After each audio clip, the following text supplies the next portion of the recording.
Hello indie game fans, looking for the perfect Halloween lineup? I've got a mix of indie games that are spooky but are not just limited to horror games since I don't do so well with those myself, with all of these having those autumny vibes. So let's begin with Dead Estate, an action roguelite which is guaranteed to get your heart racing due to the fast-paced combat. Our heroes are trapped in a monster-filled manor and have to fight their way out using a variety of items, weapons, secrets and unlockables along the way. And of course, getting the help of a particular witch which this game is best known for. However, don't be swayed by the fan service since this has 10 playable characters, over 100 weapons, 220 items, alternate floors and level variety, with the claustrophobic isometric rooms ratcheting up the intensity of the action. I do like the pixel art in this game, and since its launch in 2021, the developers have been adding free content to the game, with the 6th and final update releasing on October 28, 2024, so it's the end of an era, but this includes 4 new full-sized levels, a new ending route, 70 new items, 21 new weapons, new costumes, challenges, mutations, and so much more. So if you're new, now's the best time to jump in, and if you're not, it's always good to revisit this game. When it comes to horror games, puzzle games are probably not the first thing that comes to mind, which is why I love Slayaway Camp, a quote-unquote ice-sliding puzzle game that pays loving tribute to those beloved classic slasher flicks in terms of visuals, presentation, and of course the theme, where you take control of various killer archetypes and do your work on camp counselors while avoiding the police. It's a very well-made puzzle game which will have you glued to your screen as you rack your brain trying to devise the most outrageous and hilarious ways to dispatch of your unsuspecting victims, with the charming voxel aesthetic providing an interesting contrast to the gruesome and gory executions, striking the perfect balance between horror and comedy. As of recording, there is a sequel in development that has traded out the voxel art but nonetheless still looks like fun and will be out in time for Halloween 2024. Where the hell is the real estate agent? Speaking of serial killers, Murder House by developer Puppet Combo is worth a look, having a VHS era 80s slasher inspired vibe but PS1 style visuals, where a news crew enters an abandoned house in search of a scoop, but of course runs into the notorious Easter Ripper, a slasher serial killer dressed up in a bunny costume, so not exactly a Halloween theme, but it still fits the vibe. This is an old school survival horror game, down to having tank controls and a limited save system like the typewriters in Resident Evil, but with pencils instead, being about as much of a throwback as it can be, and if you love this, any of their other titles will be worth a look as well. A title that might have gone under the radar in the grand scheme of things is Lost in Random, a gothic fairy tale inspired adventure that has an old school PS2 era feel to the game, set in a world where everyone's fate is determined by the roll of the dice. It invites you to lose yourself in a breathtakingly beautiful yet delightfully bizarre world, teeming with an eclectic cast of peculiar characters and a storyline brimming with unexpected twists and turns. Combat here is interesting, blending tactical combat with card collection and dice, so may the odds ever be in your favour. The world building and vibes of this game are worth a mention, having an almost Tim Burton-like quality to it, with secrets to uncover and just fantastic enemy designs. Technically, this was published by Electronic Arts under their EA Originals indie label, which doesn't appear to be a thing anymore, but still, at least we got this game out of the program, which is cool, so check it out.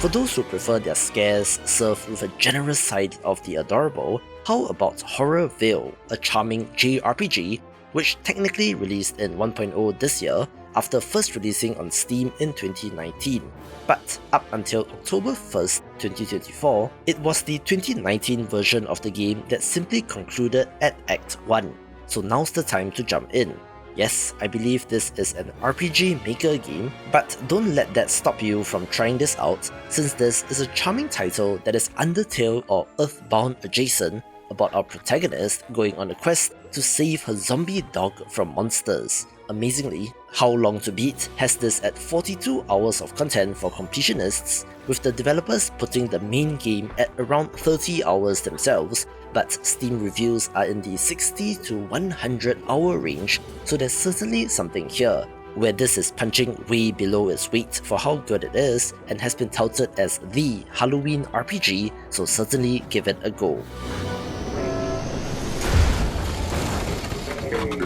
The newest title on this list is Hollowbody, a tech-noir survival horror title set in an abandoned British city which has been quarantined as our heroine goes in search of her missing partner. One look at this title and you can see the Silent Hill inspiration, down to the puzzles and finding key items, managing limited resources and ammo, as well as manual saves by using a telephone, checking all the boxes for a game like this. What is pretty impressive is the visuals and sound design, which evokes that creepy horror game vibe, and while for the most part, it is a pretty by-the-numbers one of these, paying tribute to its inspiration, it is very well made and I believe is the work of a solo developer, which is extra impressive.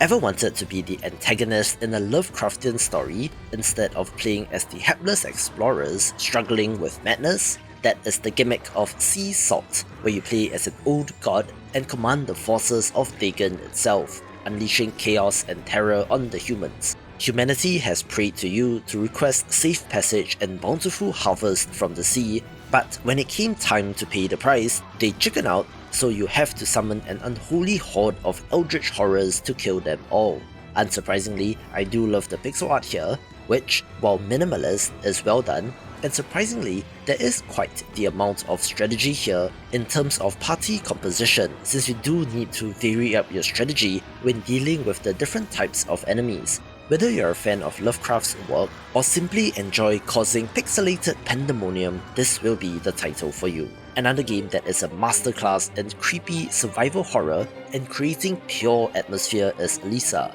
in which an elite royal agent is trapped in an old Victorian mansion filled with mechanized doll-like humanoid monsters as well as other terrors. And side note, isn't it coincidental how that is always the setup for games in this genre? Still, it looks to be mashing together American McGee's Alice with Resident Evil, and it's a neat entry in the space.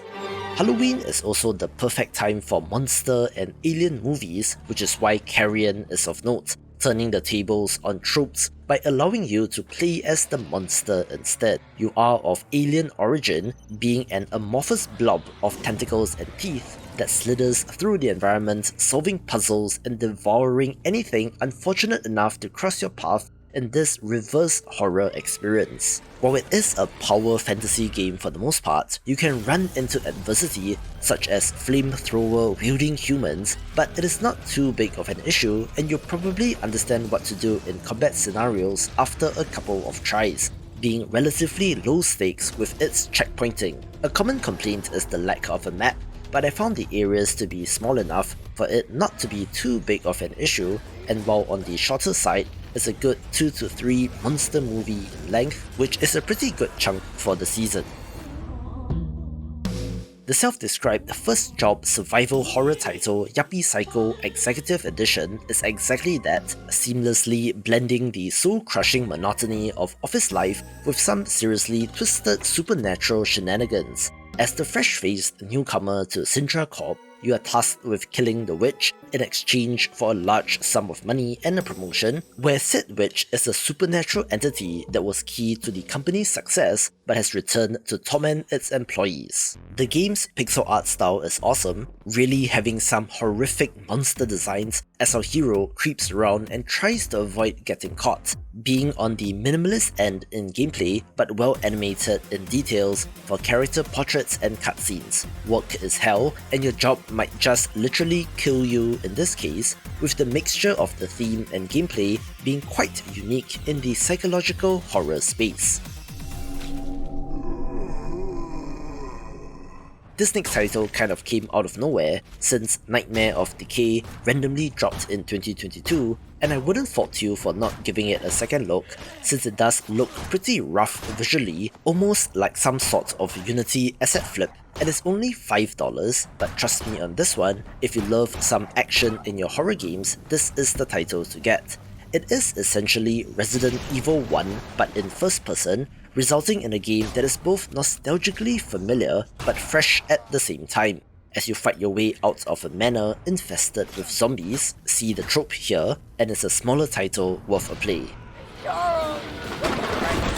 A game that went absolutely viral when it was first revealed is Choo-Choo Charles, an open-world survival horror game in which you are travelling by train to various parts of the island to get upgrades so that you can do battle with the giant spider tank Charles that looks like it will haunt your dreams. Nightmare Thomas the Tank Engine is kind of a genius concept, taking the familiar but warping it in such a terrifying manner, especially with the spider legs instead of any other animal or insect, as well as the creepy, almost clown-like face to the character. You will be relentlessly pursued by the nightmare train as you move around the island, having to cause enough damage for it to back off to buy time until you can get the upgrades necessary to end it once and for all, with the ever-present tension of Charles being able to appear at any time being one of the highlights. Post-launch, the developer has added a free update named Nightmare Mode, with most importantly, hardcore difficulty, so definitely give the game a go, although I would skip those mobile clones.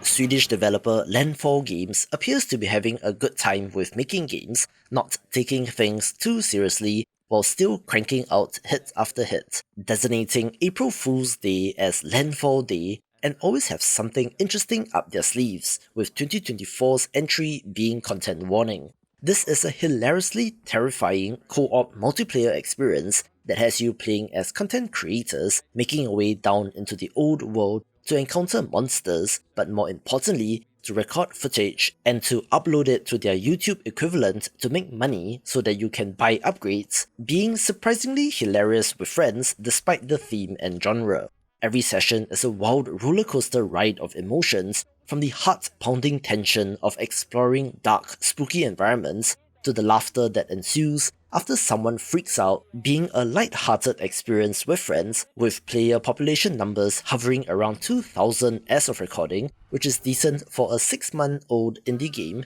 but I would definitely recommend to play this with friends.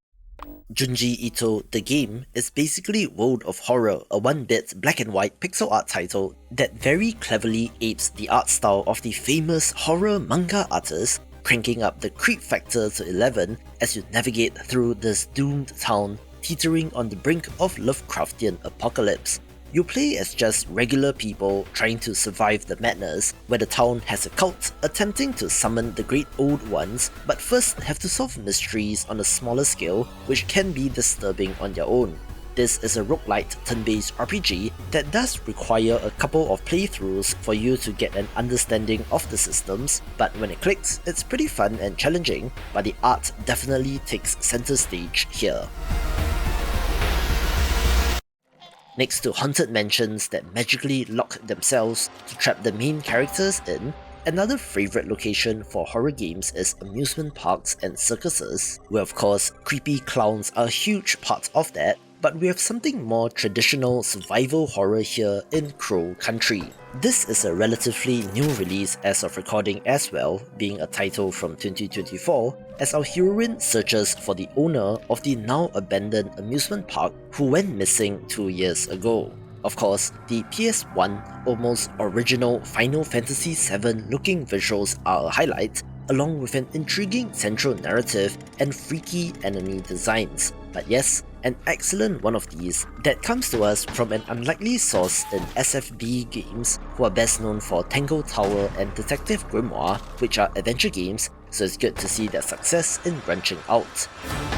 Necromancy and spooky season go hand in hand, since why do you think there are so many skeleton decorations everywhere? Which is why I thought that Iratus Lord of the Dead would be a good fit, a run-based, turn-based RPG that does have more than a little in common with Darkest Dungeon. Step into the shoes of Iratus, a malevolent necromancer seeking vengeance on those who imprisoned him, leading an army of the undead to crush the living, with the twist being that the game takes the concept of resource management to a delightfully macabre extreme. You see, as you slaughter enemies, you're collecting their body parts such as severed limbs and skulls, which can then be combined to summon new units, with the quality of the inputs affecting the power and abilities of the resulting units. The turn-based combat will be familiar to Darkest Dungeon fans since it goes up to 4v4 on either side, where attacks and abilities and who they can target depends on their position,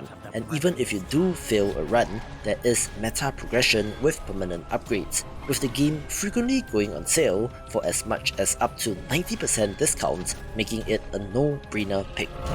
One of the standout hits of 2023, which I was not expecting, is Slay the Princess, essentially a visual novel title in which you are choosing dialogue options and then to see what happens. It also subverts traditional storytelling tropes since you play as some sort of monster, which you can see by your hands in first person, with the task of killing the princess to save the world. But of course, she will try to convince you otherwise, but don't believe her lies. And does also have an unreliable narrator as the third party in this, which makes it rather unique. The princess has several forms that she can take as well, some of which are truly terrifying, all with a gorgeous monochrome and red colour scheme, which is not easy to get right. But my god, they have done it here, with some of the animations being surprisingly violent and disturbing. However, the voice acting in this really is top of class, so for a freaky experience that will make you question the game itself, this is worth a play.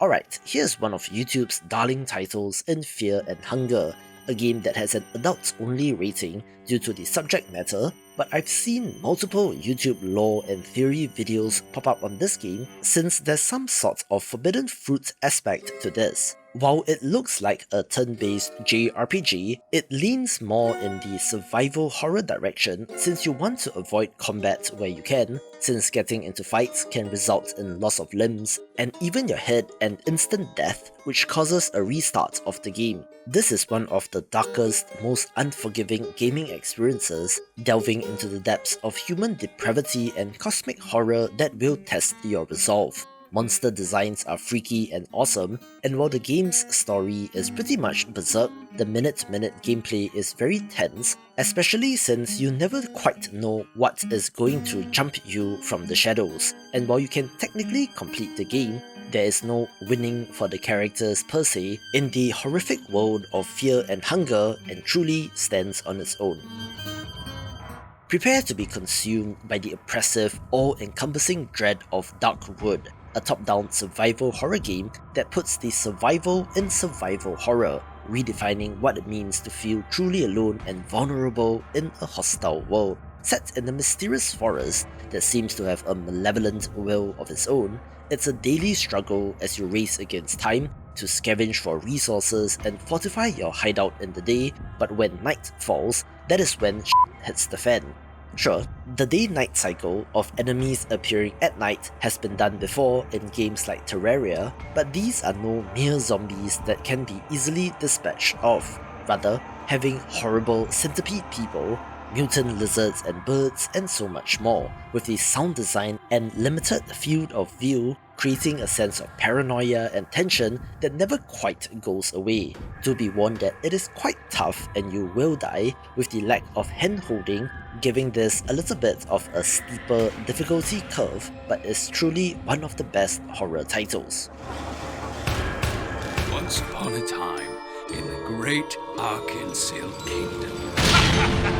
Alright, when I said at the start of the video that I don't take horror games well, but do still love Halloween despite it not really being a thing here in Singapore, I was thinking of games like Pumpkin Jack, a Halloween-themed spooky game but is not a horror title, rather being a third-person action-adventure platformer. Its most direct comparison would be Medieval, being equal parts spooky and charming, with decent action as well, although nothing too crazy or difficult, and is a throwback to a different era of gaming. As the eponymous Pumpkin Lord Jack, you are actually helping evil defeat good in this game, following the will of the devil as you go on a quest to battle monstrous beasts. The imaginatively designed levels are clever and have variety, and thus include plenty of vibrant Halloween imagery, from grinning jack-o'-lanterns to mischievous spirits, so you can see why it is perfect for the season. Nothing gets much spookier than death, but yes, in Have a Nice Death, even Death himself cannot escape from the soul-crushing tedium of corporate bureaucracy. As the CEO of Death Incorporated, our overworked protagonist simply wants to go on vacation, but his employees have run rampant and are not doing their jobs, so he has to pick up his trusty scythe and to get to work showing them who's boss, attempting to restore some semblance of order to the afterlife. This game's hand-drawn art style is an absolute feast for the eyes, which is a specialty of developer Magic Design Studios, such as with their previous game, the Journey to the West inspired unruly heroes, giving the underworld an almost whimsical aesthetic that perfectly complements the tone of this game. As you scythe your way through the various departments, you will battle all sorts of enemies, but have powerful weapons and spells to deal with them, also having meta progression when you fail a run, so you're constantly unlocking new items and upgrades, providing something fresh for every run. Of course, it has to play well, and the controls feel good here, where I don't see enough people talking about this game, making it of interest to try if you have not. Survival horror game fans have been eating good as of late, with 2 hot indie game releases from 2024 covered earlier in this video, as well as AAA companies like Capcom firing on all cylinders, with Signalis from 2022 being one of the best examples of indie survival horror, but more interestingly, combines that with a dose of science fiction. The game is a masterclass in atmosphere, dropping you into a world that feels like a long-lost anime classic brought to life. You play as Elster, a replica in search of her lost dreams, trying to make sense of the world which has gone mad. The retro-futuristic aesthetic looks awesome in that almost PS1 era kind of way, and like most great survival horror titles, simply oozes atmosphere for days. Gameplay-wise, it has exploration, puzzle solving, resource management, and combat, but has quite an intriguing narrative as well, with multiple playthroughs required to get the full story since there are multiple endings,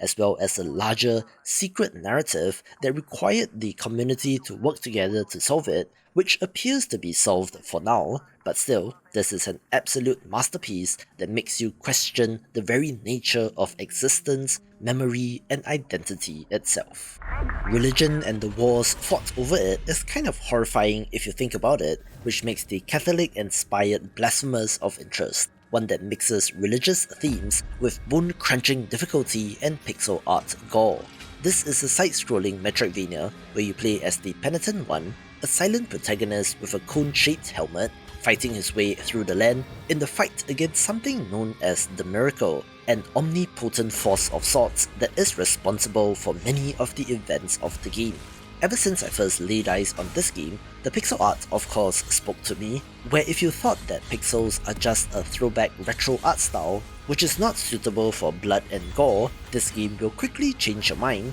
especially in the brutal execution animations that sees beheadings, disembowelments, and more. And while not completely necessary, does add to the ultra-violence of this world. Story-wise, it is rather cryptically told in that Dark Souls kind of way, which may be difficult to follow, but don't worry, there are plenty of lore videos on YouTube to explain it to you. But the meat and potatoes of this game is the combat, which is excellent and does have an upgrade tree as well. The developer did also have post-launch support and added a bunch of free content, and while there is a sequel in Blasphemous 2, I do lean slightly towards the original, but both are good, where your pilgrimage through this dark fantasy world will be nothing short of a divine revelation. One of the best games of 2023 is the eldritch horror fishing simulation Dredge, a game that exists as a contradiction in itself, being a cozy horror game if that is even possible, which was mentioned in a talk by Team 17 head scout Jasper Barnes at Gamescom Asia 2024, making it an instant curiosity. For the most part, you're doing the very cozy game activity of fishing, playing inventory Tetris as you try to maximize the space in your hold, and then returning to town to sell your catch and to use the money for ship upgrades so that you can carry more, move faster, or even get better equipment to access new locations to fish. However, the genius here is in the cosmic horror, where you feel that something is not quite right when you are out at sea, which manifests in the form of sea monsters and leviathans, presented in a way which might or might not be even real, playing upon the madness commonly found in Lovecraftian fiction.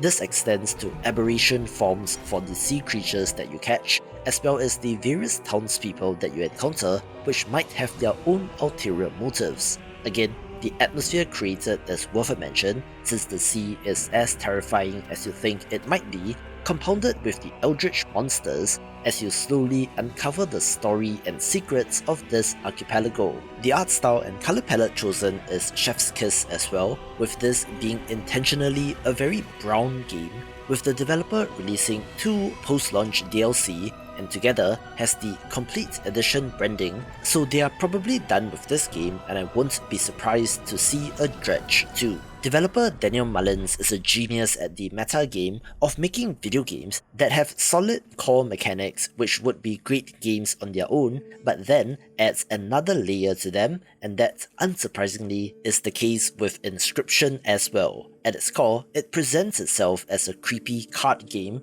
where you sit across the board from a shadowy opponent and play cards which move and act in a way similar to Magic the Gathering or Hearthstone, winning the match by tipping the scales and doing more damage to your opponent, having some interesting mechanics like sacrificing cards to play stronger ones, and then the cards start talking to you. In between these card battles, you're able to walk around and explore the cabin, solving puzzles and uncovering secrets as you reveal the main narrative, where of course, again, the atmosphere created is worth a mention through the combination of art, music and sound design, with the overall spooky vibes being fantastic for this time of year. You might have noticed a lack of zombie games, so check out this video for some of the best.